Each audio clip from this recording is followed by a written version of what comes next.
Welcome. Thank you for lending an ear to the Voice of the Times for Friday, April 16, 2021. For today's editorial, Afghanistan and flawed U.S. policy. U.S. President Joe Biden has decided that after 2 decades, it was time to end the U.S. military presence in Afghanistan. To bestow the withdrawal with some sense of historical eminence, Mr. Biden chose September 11 as the date for bringing the remaining 2,500 troops home. The brazen attack in New York City and Washington, D.C. on that day in 2001 was the reason the U.S. went to war in Afghanistan. That country was the most likely target for a nation that was out to avenge the murder of almost 3,000 of its people. Afghanistan was under Taliban rule, and the Taliban had been providing a safe haven for Al-Qaeda and its leader Osama bin Laden, the architect of 9/11. President George W. Bush wanted bin Laden dead or alive, but to get to him, the U.S. had to first take out the Taliban.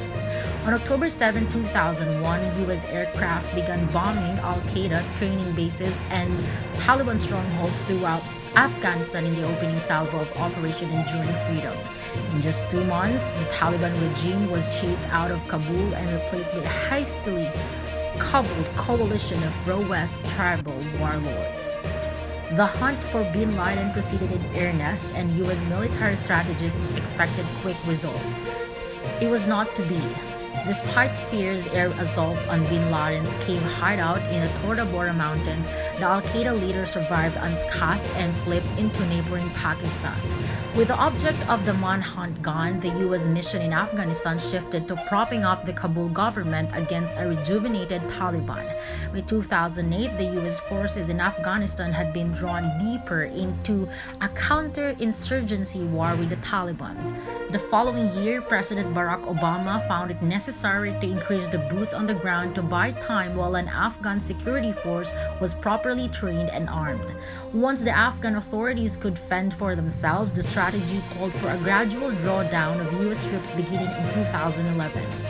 That strategy was shelved after Taliban attacks became more frequent and intense. In September last year, Kabul, anticipating an eventual U.S. pullout, opened peace talks with the insurgents. The pace of negotiations has been slow, fueling speculation that the Taliban was simply waiting for the Americans to leave before launching a decisive offensive. The Afghan War will be remembered as the longest military conflict American soldiers fought on foreign soil. By comparison, the Vietnam War lasted only 10 years.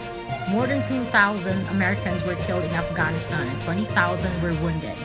But it is the Afghan people that suffered the most. Nearly 15,000 civilians died. Here is how a senior U.S. official defended the pullout. Quote, "We believe we achieved that objective some years ago. We judged the threat against the homeland now emanating from Afghanistan to be at a level that we can address it without a persistent military footprint in the country and without remaining at war with the Taliban." Stripped of its newspeak veneer, what the official could be telling the Afghan government is, "You're on your own, but give us a call if you need help." Extricating itself from a war it perceives as unwinnable and leaving allies in the lurch is the same convenient strategy Washington embraced during the Vietnam War. For years, Washington had relied on corrupt South Vietnamese bureaucrats and an apathetic military to fend off the Viet Cong and North Vietnamese Army or NVA. When it became evident that Saigon's forces were backpedaling from the Viet Cong and NVA onslaught, the U.S. shipped more troops to Vietnam, which reached nearly 3 million at one point. U.S. warplanes dropped a total of 6,162,000 tons of bombs and other ordnance in Vietnam and neighboring Cambodia. Confronted with the growing anti-war sentiment at home, Washington realized it needed to rethink its Vietnam policy. But by the time the U.S. changed course, at least 58,000 of its soldiers had been killed. The U.S. completed its pullout from Vietnam in 1973. 2 years later, the Saigon government fell. The iconic photograph of a helicopter on top of the U.S. Embassy building being loaded with fleeing Vietnamese civilians became a gripping symbol of the flawed U.S. policy. President Biden definitely does not want a similar scenario to unfold in Afghanistan, not on his watch. And that's the editorial for April 16, 2021. For more news and information, get a copy of the Manila Times on print. Subscribe to its digital edition or log on to www.manilatimes.net. Follow us on Twitter, Facebook, or Instagram. And listen to the Voice of the Times.